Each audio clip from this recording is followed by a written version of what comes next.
Bonjour mes gourmands, aujourd'hui on se retrouve pour une nouvelle recette. Je vais vous proposer une recette de brioche sans œufs et sans beurre. Donc pour ceux qui sont allergiques, c'est une recette parfaite. Vous pouvez manger cette recette à volonté, sans culpabiliser. Vous allez retrouver tous les ingrédients et les quantités dans le descriptif. Et on va commencer à préparer tout ça.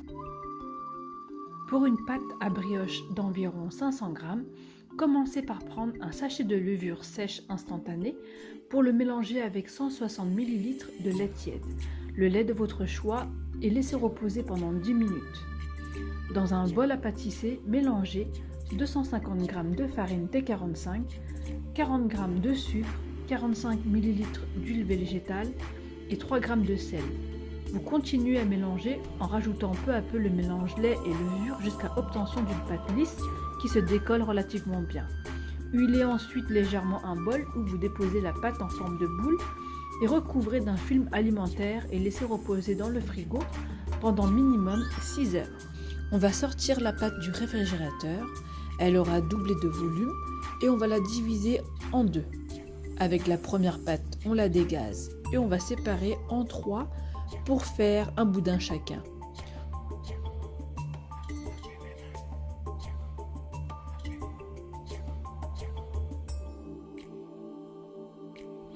On fait une jolie tresse sur du papier sulfurisé et ensuite on va la placer dans le moule à brioche. On rajoute une belle poignée de sucre perlé que l'on va saupoudrer et on laisse de nouveau la pâte pousser pendant 1 heure. On préchauffe le four traditionnel à 170 degrés, on sort la pâte et on va badigeonner la brioche de lait et rajouter de nouveau du sucre perlé par-dessus.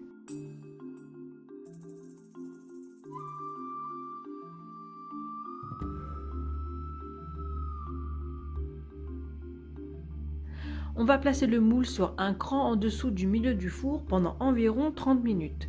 Vérifiez la cuisson jusqu'à ce que la brioche soit bien dorée et dès que la cuisson vous paraît parfaite, on la sort du four, on place la brioche sur un grill pour la laisser refroidir.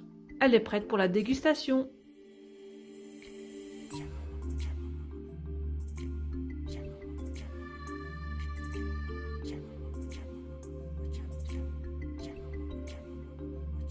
C'est l'heure de la dégustation. Donc j'ai juste coupé la brioche sans réchauffer et hyper bonne. Avec un café pour le petit déjeuner ou pour le goûter.